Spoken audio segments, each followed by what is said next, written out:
we left off, you were talking about joining the Judy Garland show. Joining the Judy Garland show, big move for me, obviously, because now here I am coming out as a sort of a big-time art director, coming out to L.A. for the first time with other responsibilities as well. And we started doing the show, and the first guest was Mickey Rooney and Judy and everybody.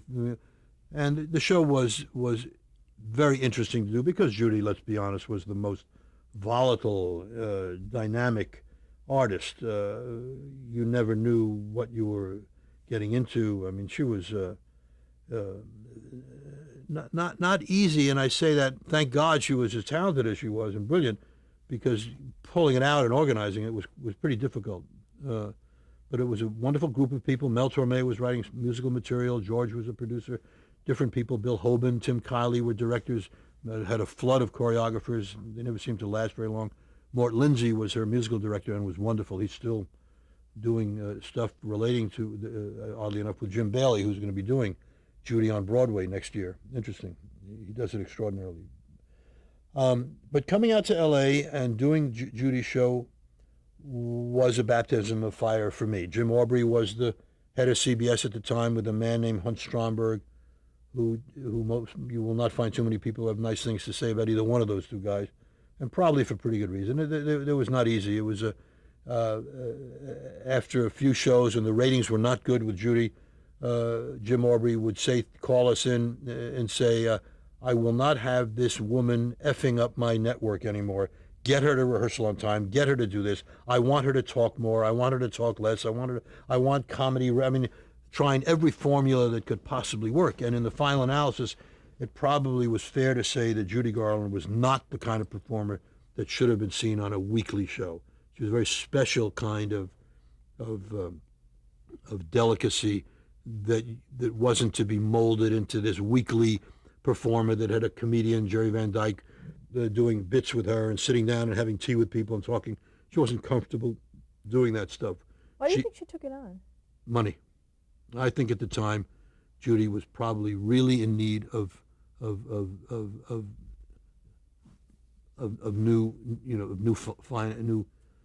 new success for a lot of reasons. She also was represented by David Beagleman and Freddie Fields at the time, who also had a fondness for success and money, and probably were able to tell her that it would be the greatest thing for her career. She's the biggest star in the world. And frankly, Judy never understood why the ratings were not good. She would actually say, I mean, they're watching these cowboys. They put her against Bonanza every week. And Bonanza was the biggest hit in the world. And Judy's ratings were not going to survive against a show like Bonanza. And they decided after 5 shows that it was the producer's fault. The network's not going to take the blame, so they fired George Slaughter. And George was terrific. And I was 27 years old, and they came to me and they said, we'd like you to produce the show. Had I not been the associate producer, they never would have made the art director the producer, but as it turned out, it was a little bit of a good idea, having made that associate producer a little move. And I was 27 years old. I think I'm still on the record for being the youngest producer of a major television series in television, 27, and doing the Judy Garland show. My God. And there was an executive producer. Norman Jewison came in, an old friend, basically to kind of be Judy's person. The running of the show was left to myself and our people. And we did some good stuff in those days, I think. Again, we had Streisand on as a guest. People know the classic duet that Mel wrote about taking Happy Days Are Here Again and Forget Your Troubles, Come On, Get Happy, and putting them together with the two of them. She would never rehearse, though. We had to tell Judy that her rehearsal call was 2 hours earlier than we really needed her, hoping that she'd show up on time. And it usually worked until one day she actually showed up on time and said, where's everybody? And we had to tell her the truth that the rehearsal's not for another couple hours. And she said, oh, my God, that's what you've been doing all the time? I said, yeah. She got pretty depressed because the ratings were lousy and the show was not successful. There's a wonderful, wonderful anecdote that they used in the series for her, but they didn't tell it accurately. They had her telling the story or doing this in a board meeting. You had to do things for Judy that were childlike and that appealed to her. We had a trailer out in the hall at CBS, one of those regular mobile home trailers, because we knew that she'd be spending a lot of time in the dressing room. She would often sleep there at night. And we painted a yellow brick road and the hallway of CBS into the studio. We built a studio with a turntable in it. We did a lot of things in those days that were interesting and different. And I remember sitting in her trailer and this was right, I'm going to tell you exactly, this is right, I'm going to say this is November the 5th, 6th, or 7th, right around that time. And she was sitting on a sofa like this with a cross-legged and toreador pants and a little sleeveless top, turquoise, black, hair in curlers. She was telling Norman Jewison and I about the president for some reason. She was talking about President Kennedy. And the reason she was talking about it is that Peter Lawford, who's going to be a guest on a show coming up soon, and we were talking about Peter Lawford, and she reminded us that, of course, because of Lawford and her connection with Peter Lawford, she met the president. She was invited to the White House. President Kennedy took her into the Oval Office and pulled back the rug in the Oval Office, the Oval rug, and showed Judy the marks that Ike had left in this gorgeous wooden floor from his golf shoes. He would put on his golf shoes in the office before he would go out into the White House grounds and practice his golf. She thought, well, it's funny. We were just kidding around. Well, this sparked her to call the White House. Judy was showing off with it. She picks up the phone, CBS operator, and says, get me the White House. It's Judy Garland. Boom, hang up. Sure enough, the phone rings. 5 minutes later, it's the White House. And Judy says, hello, this is Judy Garland. I want to speak to the president, President Kennedy. Waits a while. Yes, is this President Kennedy's office? Yes, this is Judy Garland. Is the president there? 1 minute, I guess. Hello, Mr. President. Gets on the phone. We found out later that he had told her that he and Jackie and the kids had changed their eating habits on Sunday night so they could be finished by 9 o'clock in order to watch her show. They ate earlier so they could be sure to be finished to watch her show. That pleased her. And he must have said to her, obviously, sing that song. She said, oh, I can't sing on the telephone. Come on. He said, come on, Judy. She starts to sing Somewhere Over the Rainbow on the phone in hair curlers to President Kennedy. And I will never forget this as long as I live. And 2 weeks later, he was assassinated. It was just extraordinary. One of those anecdotes that just lives with you forever and ever and ever. What happened is what we all remember is that during the week of mourning for President Kennedy, November 22nd to 29th of 1963, there was no television. There was nothing. I mean, there was nothing but the sound of that cortege and the images of the funeral, and we all remember where we were during that time. And I was called, and she went home that week, or she was at home that week living in. And she said, get rid of the guests. The guests happened to be the Smothers Brothers and maybe even Bob Newhart. I'm not sure. Not exactly sure. She said, let's get rid of the guests. I'm going to do a concert that week when we go back on the air. I'm going to do Camelot. I'm going to do America the Beautiful. I'm going to do this. And she worked harder on that format of a TV show than she had ever worked on anything else we had done. I'm not sure how many shows we had done by then. And I got called into Jim Aubrey's office at a meeting. Perry Lafferty representing Danny Kaye, somebody, I don't remember exactly who, representing the Red Skelton Show, and I, the three variety shows. We were called into an official meeting at CBS where we were told that the White House had sent word that when television went back on after the funeral, that there'd be no mourning for the president. America should go back to the way it was. Don't do any tributes. The White House didn't want it. So make sure you go back and tell your stars to go back to normal. Well, I had the job of telling Judy that the show that she had been working on all this week that we couldn't do. And I went to tell her that told her the truth, that Jacqueline Kennedy had sent word to the networks that television should go back to the way it was after this incredible time. Otherwise, we would be mourning forever. And the right decision, actually.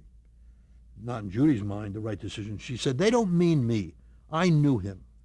It's fine for Danny Kaye or Red Skelton or anybody else, but they don't mean me because I knew him. I said, Judy, I'm afraid they mean everybody. I'm the messenger. Don't shoot the messenger. But that's the way that's what Jim Aubrey and CBS has been telling us.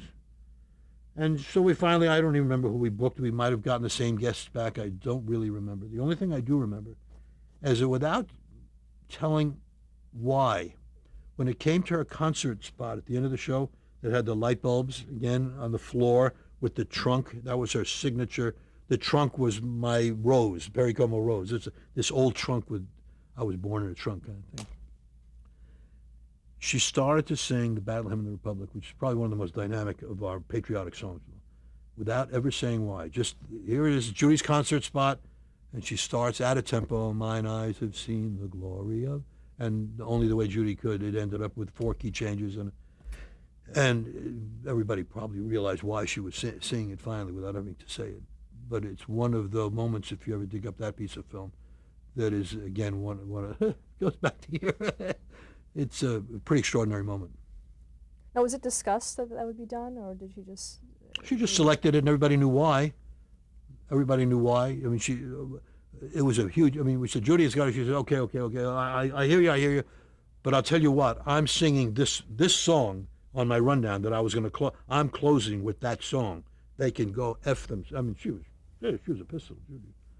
And interesting. Now, once you assumed the role of producer, did you continue on with the scenic design? No. Once I became the producer, other designers came in to do the show. I always was involved with the visual, and there were some designers who actually allowed me to put pencil to paper occasionally. But since I believe the idea is a thing, I didn't have to put pencil to paper. I'm still very involved with the look of the show, and most designers would probably tell you that I'm able to communicate that idea to them and even suggest some ideas occasionally that seem to work very closely with the designers that we do work with. They're all better than I was. The business has changed so much. But Roy Christopher, Renee Logler, the people that I work with, especially nowadays, the art directors are brilliant. And but I still get involved a little bit in the scenic aspect of it. Talk about the departure of Jerry Van Dyke on that show. Well, you know, Jerry was just, you're talking about the Judy Garland show, and Jerry Van Dyke was that comedy foil supposedly for Judy. He was Dick Van Dyke's brother, bumpkin kind of guy, cast as the sort of the backstage kind of sidekick for Judy. It just didn't work. Judy's not going to have a sidekick like that. It wasn't Jerry's fault. And again, it was an attempt in those days to just throw every formula you could into the mix and hope that something catches on. And in the final analysis, things are what they are, and you just sometimes you just can't change them. I have a strong feeling about that, especially in ratings. The so important ratings for television shows.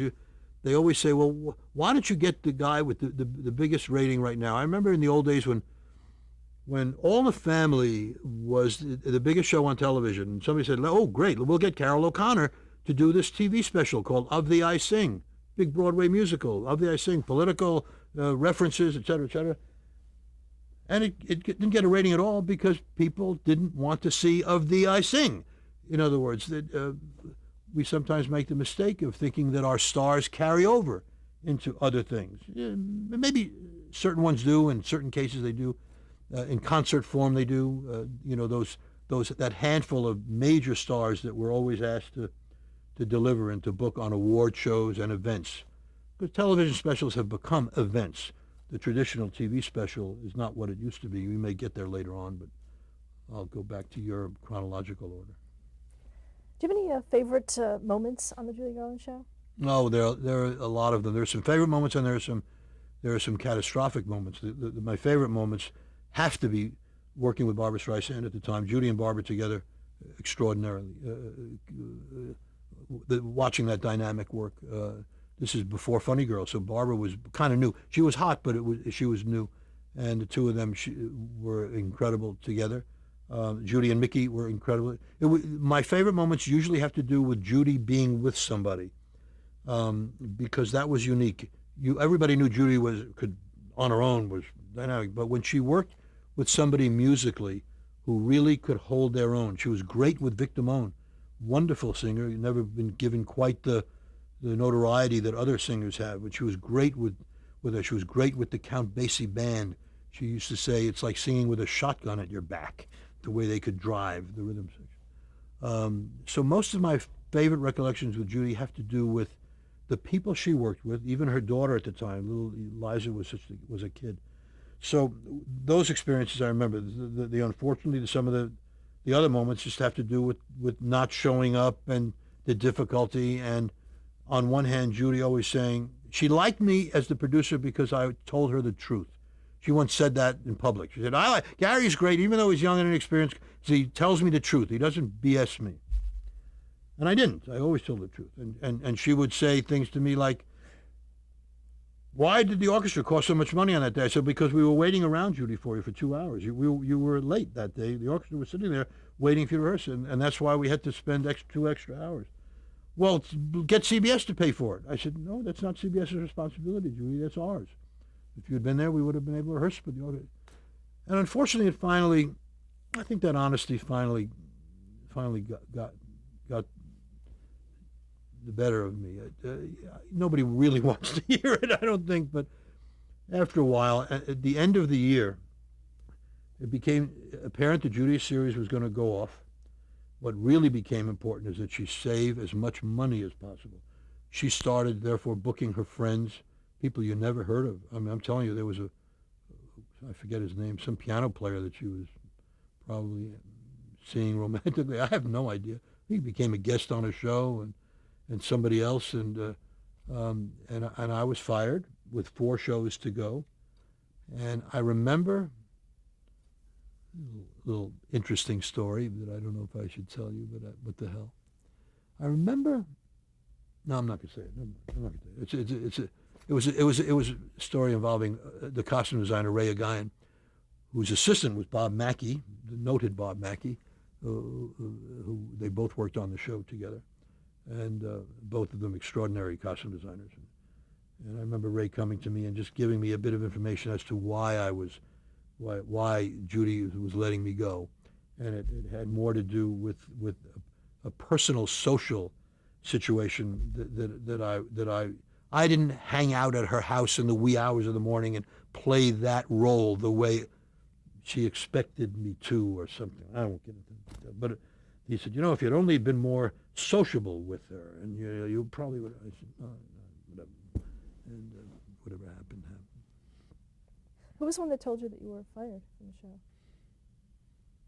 I don't even remember who, but it sort of, those things kind of just, you kind of sense it's going to happen, and all of a sudden, somebody says, I don't remember. I don't remember who told you.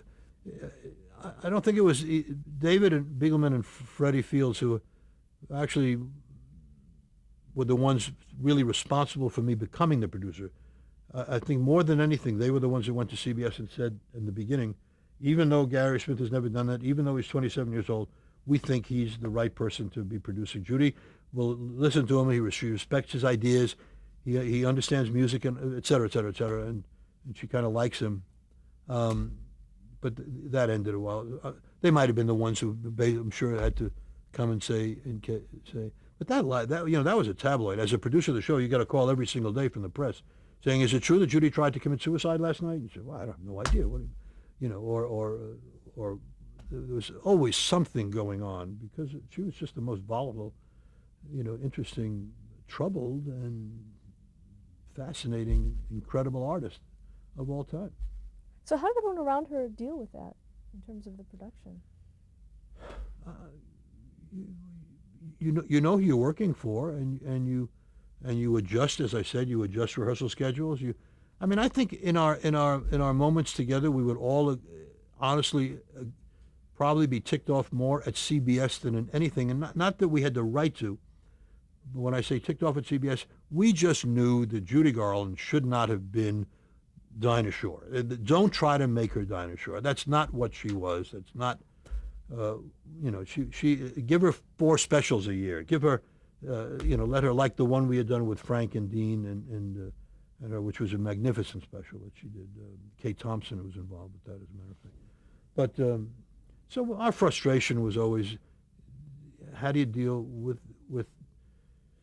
this incredible artist who everybody had enormous respect for and admiration for, knew we were sort of in the wrong arena, and yet having to try to make it work day after day. Frustrating, and and sometimes a real puzzlement, as the old Berners say. It's a puzzlement. Before we leave the Judy Garland show, I just wanted to get your recollections of Mel Torme. Mel Torme was our, as I said, was our musical writer on the show and a performer on his own, of course. And it was interesting that he took that job. I think he took that job mainly because it was Judy, and he was part of that early, Mel Torme and Mickey and Judy and all that MGM crowd. He also was promised a couple of guest shots on his own, which he probably wouldn't have had as a performer. And Judy respected him and loved him. Also a complicated man, very complicated man, socially, personally. But again, what a singer, remarkable musician. Worked his butt off. I would say that Mel and I were the people who cared mostly about her that worked on that show. We really only wanted it to always be good for her. We had no other motive. It wasn't about money. It wasn't about whose idea it was. It wasn't about getting your name in the papers, any of that. We really tried to make things, Mel especially, work creatively for Judy, coming up with these wonderful ideas musically. He understood her range, what she could do musically. He made her comfortable. That's about it. Okay, so once you left the Judy Garland show, where did you go from there? Okay, so now this guy comes back to New York having been made a producer at 27 years old. And do I go back to being a designer, or I say, okay, what the heck, I'm now a producer. That's the credit I've given. And I said, I'm not going to go back. I'm going to stick it out here. I'm now a producer, so that's what I'm going to do. There was a show called the Bell Telephone Hour that was on at the time, and a man named Barry Wood and Henry Jaffe were a producer, an executive producer of it. I went to see them. They were nice enough they used different producers. They did sort of 6 a year, Donald Voorhees and the Bell Telephone Hour. It was a very rich musical variety show, almost at a theatrical level, not at a television level. Big orchestra, and they would use many times classical artists as well as popular artists. And each show had a concept. And since I was an idea guy, I pitched some concepts for them for the Bell Telephone Hour. One, as I recall, probably was around the following November, and it had to do with political songs, political music, looking up all, the history of political music, etc., campaign songs, and what have you. Another one, I think, was a Broadway theme. And they let me produce a couple of shows. I think I did only 2 or 3 as an independent producer at the time. Worked with a director named Sid Smith at the time. Walter Miller was the TD on the show. We've kidded about Walter's going on to become one of the noted producers in our business. And we've worked together when I don't work with Dwight sometimes on the Tony Awards. Walter and I have done that together. So we did a couple of those, and then shortly after that is when Hullabaloo. No, I got an opportunity to do a summer replacement series called The New Christie Minstrels. Because of the association with the Perry Como show, which was J. Walter Thompson earlier, I had made some friends there, and they were doing a summer series called Ford Presents The New Christie Minstrels. And they said, well, let's get Gary Smith to produce that. It was on location. Series of 6 half-hour summer shows that I did with the New Christie Minstrels. It was a hot act at the time. And we did those shows. And then Hullabaloo came shortly after that as an offshoot of that, creating that show and then moving ahead with that show. That was a show that, again, I basically created, made a presentation, went to Mort Werner at the time. They had a programming at NBC with GAC as my agents at the time, and they bought this new teenage rock and roll show that ended up setting a lot of sort of trends from Whiskey A Go-Go type dancers in cages to Brian Epstein bringing us acts from London at the time. He was, of course, the manager of the Beatles at that time. He died very early in his career.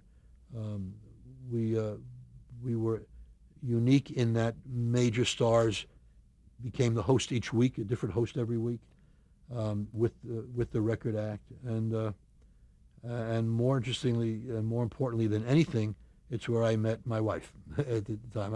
I was married, I'm sorry, but I met my second wife, and we were married now 27 years.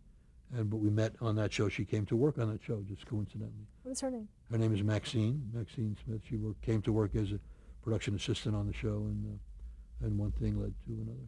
Now, what was the state of rock and roll on television at the time? You Rock mentioned and roll that- on television at the time was pretty much kept to Dick Clark's bandstand, American Bandstand, where they only played people's records. It was a record show. They actually mimed the records.